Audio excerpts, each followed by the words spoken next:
I must speak with you about a decision that has weighed upon my conscience for months.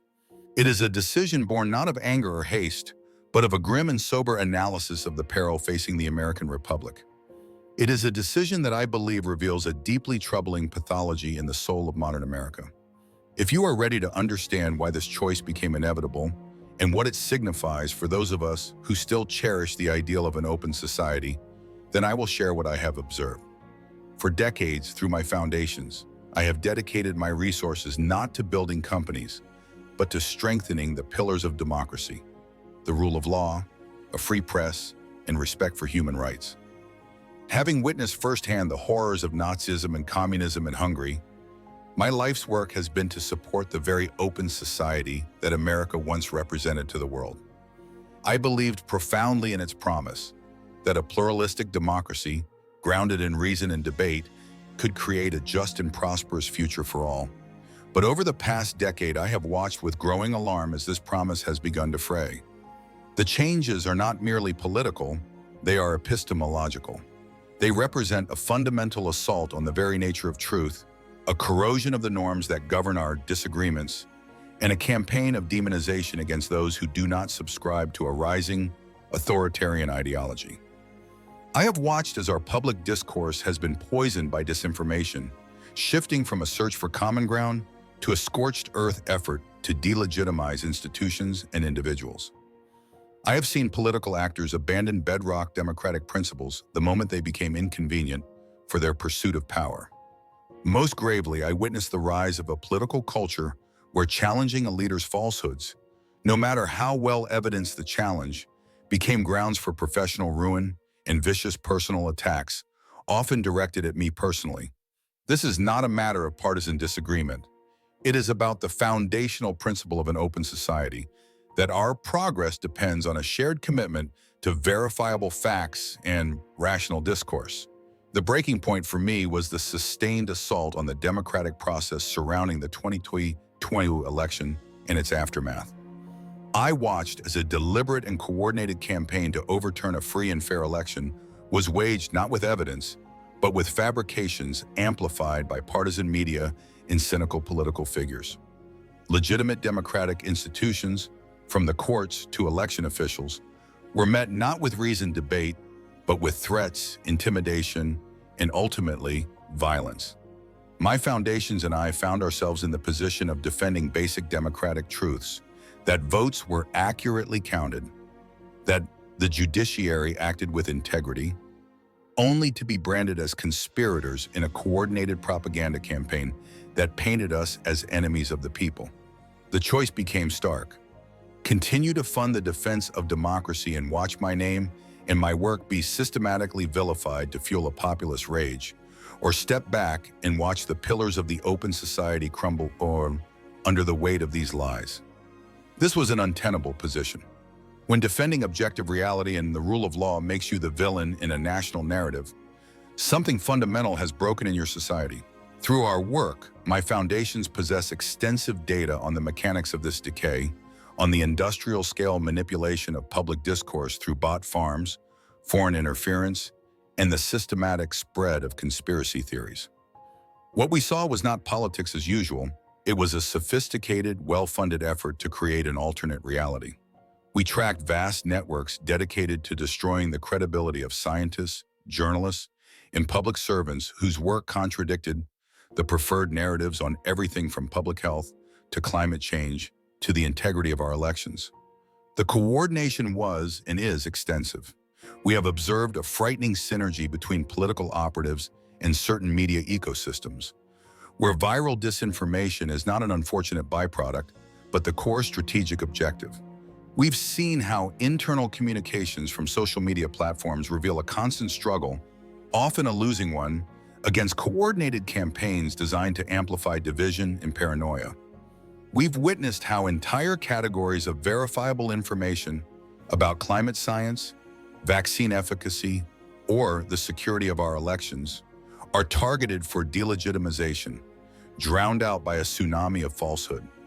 Most disturbingly, I have watched as the very institutions meant to be the bedrock of an open society, universities, the free press, scientific bodies, have come under a relentless, coordinated assault. They are not becoming enforcers of an orthodoxy. Rather, they are being systematically dismantled in the public mind, portrayed as corrupt, elite cabals so that their findings can be dismissed.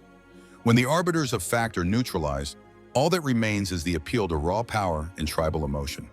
The personal cost of resisting this tide has been made painfully clear to me for years. It is not a matter of losing business relationships or contracts. It is the experience of being turned into a global scapegoat. My name has been weaponized, attached to every imaginable conspiracy, to discredit the pro-democracy and human rights work my foundations support. Partners and grantees are forced to operate under a cloud of suspicion, their vital work jeopardized simply by its association with me. The message from these campaigns of demonization is clear. Support the principles of an open society, and you too will be branded an enemy of the people. This is not happening through the mechanics of official state censorship. It is happening through the far more insidious means of atmospheric poisoning, a relentless campaign of character assassination and propaganda that makes rational discourse impossible. I realized that America was drifting toward a form of illiberal democracy, where the dissent of an informed citizenry is controlled not by silencing it, but by rendering it irrelevant in a flood of lies. The goal is to enforce ideological conformity through manufactured outrage and the intimidation of a digital mob. The most chilling aspect is how many people willingly participate in this ecosystem of falsehood, provided it targets those they have been taught to fear or resent. Having seen this exact phenomenon in Europe in the 1930s and 40s, I can attest that they do not see the danger, that the very mechanisms of disinformation and scapegoating used to attack their opponents are precisely the tools that will dismantle the democratic order that protects them as well. After months wrestling with these observations, I made a decision I never thought I would have to make in the United States. I decided to strategically pivot the primary focus of my foundations. This is not because I have given up on the American ideal, but because defending that ideal now requires a new and more direct approach. It is no longer enough to support democracy abroad when its foundations are cracking here at home. This isn't about running away from the problem. It's about recognizing that when a building is on fire, you must direct the hoses to the heart of the blaze. The decision became clear when I realized that the constant, venomous attacks on me personally were becoming a strategic liability to the causes I support. My time and resources were increasingly spent defending against grotesque caricatures rather than advancing the work of building a more open and just society. The fight had become about me, not about the principles at stake. This pivot is meant to change that. This constant state of defense was consuming resources and, more importantly, the moral energy that could be better applied to the work itself. Perhaps the best way to explain my thinking is not with an anecdote, but with my own life. I was a boy of 14 in Budapest when the Nazis occupied Hungary. I am a survivor, a Jew who was forced into hiding and learned at a young age what happens when a society collapses into tribal hatred and discards the rule of law for the rule of a strong man. I then lived through the Soviet takeover, another form of totalitarianism that taught me how a state can systematically crush the human spirit by declaring a monopoly on truth. I spent the rest of my life building a new existence in America, believing I had reached a society founded on the principle that truth is not dictated by power, but discovered through open inquiry. For decades, it largely was. But in recent years, I have seen ghosts of my past rising in the American political landscape. I recognize the patterns, the creation of an enemy within, often minorities, immigrants, or, in a strange twist of fate, myself, to serve as a scapegoat for all of society's ills. The relentless assault on the free press, recasting journalists as enemies of the people, the demand for personal loyalty to a leader over loyalty to the Constitution or to objective reality. I had escaped this, but I have learned that no political system is immune to the psychology of the closed society. My teacher, Karl Popper, taught me this. The appeal of a world of simple certainties, of us versus them, of a powerful leader who promises to vanquish your enemies, is a potent and eternal temptation.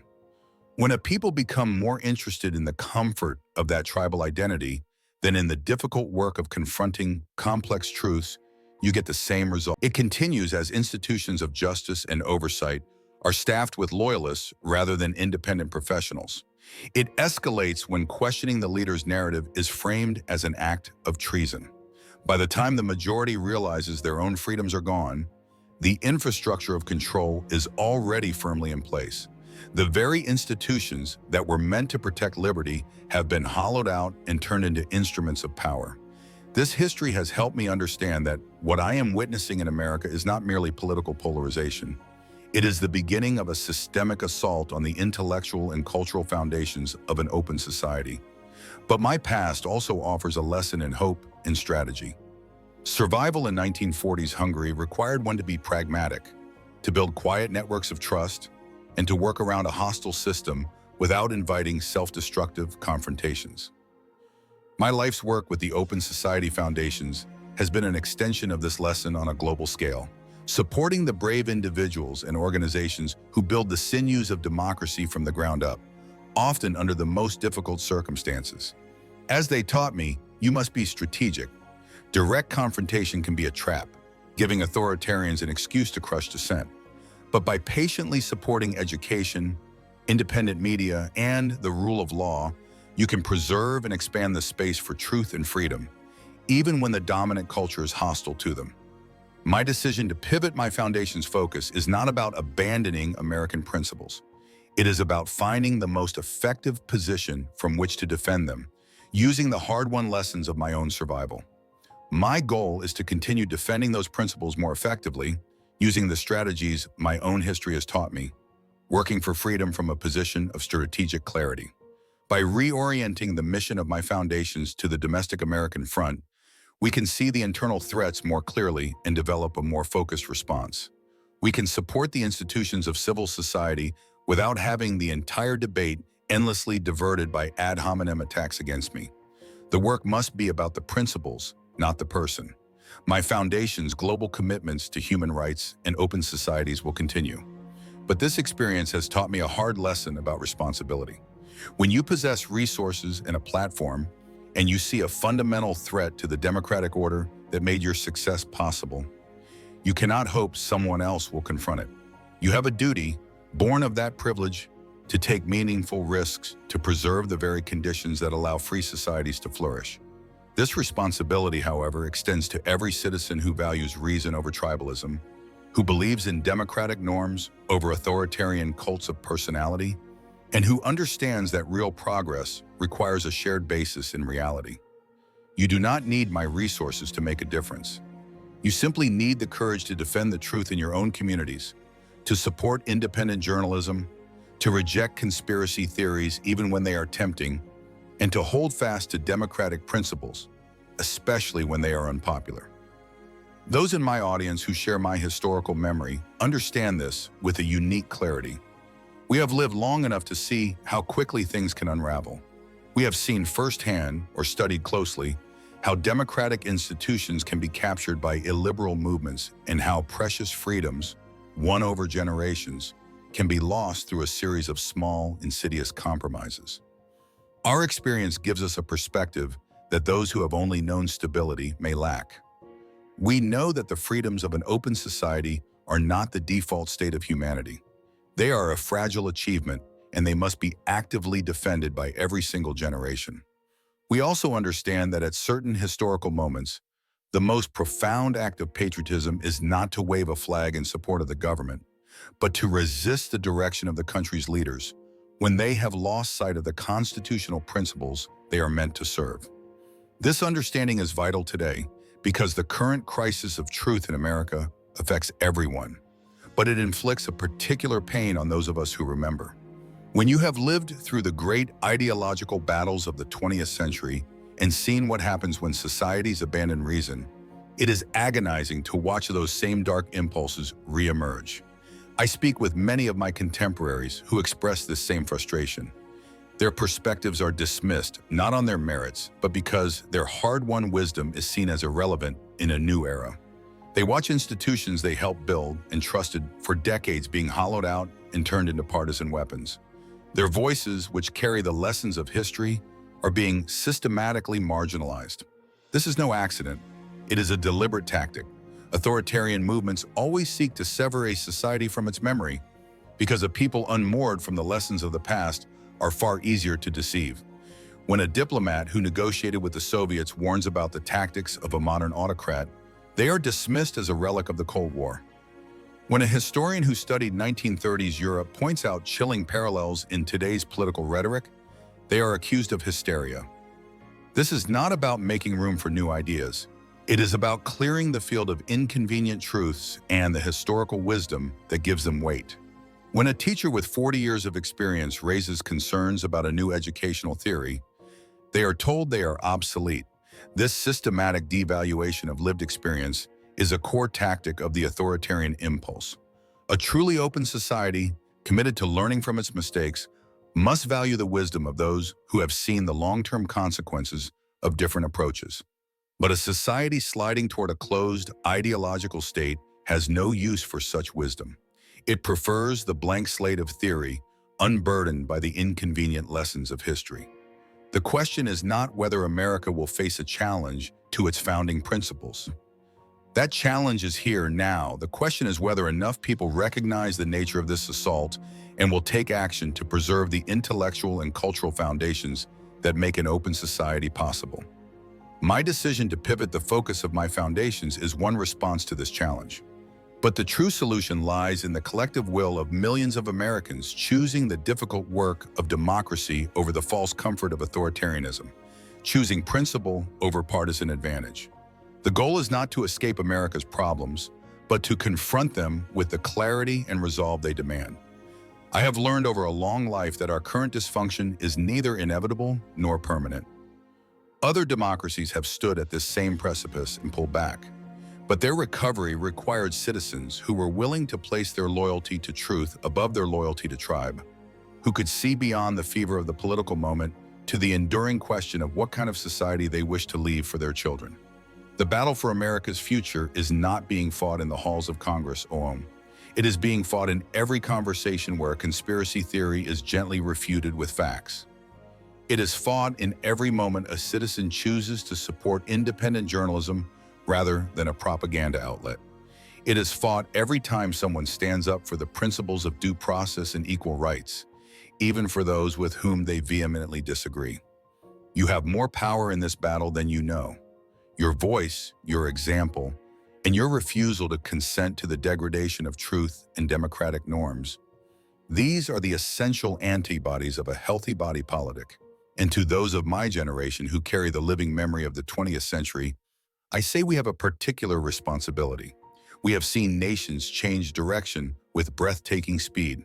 We have seen free institutions captured by illiberal movements. Our experience is not a relic. It is a vital warning. The freedoms we enjoy are not a birthright, but a fragile inheritance that must be defended anew by each generation. We who remember the stakes of the great struggles against fascism and communism must lend our stability and perspective to this fight. This is why I share this decision with you. Not to encourage a retreat, but to issue a call to action. The strategic shift I have undertaken is not about protecting myself. It is about finding a better position to help defend the principles we all hold dear. The ideals of an open society, of free inquiry, respect for facts, and the rule of law will not preserve themselves. They require an active, vigilant, and courageous defense from those who understand their worth. It is not enough to lament what is happening. It requires the individual courage to speak truth within your own circles, especially when it is unwelcome. It requires you to support the scientists, journalists, and public servants being vilified for doing their jobs. It requires refusing to participate in the mob dynamics that are poisoning our public square, even when the mob targets your political opponents. Most importantly, it requires understanding that this fight is not about ensuring your party wins the next election. It is about preserving the cultural and intellectual infrastructure, the shared respect for truth and democratic process that allows for self-governance over the long term. Your generation helped build the world that defeated totalitarianism. You understand what it took to secure these freedoms. The question is whether we are all willing to use that wisdom to guide America through this perilous moment in its history. Defending the principles of the open society will require the courage to stand with our democratic institutions, even as we work to improve them. The future of freedom depends on it.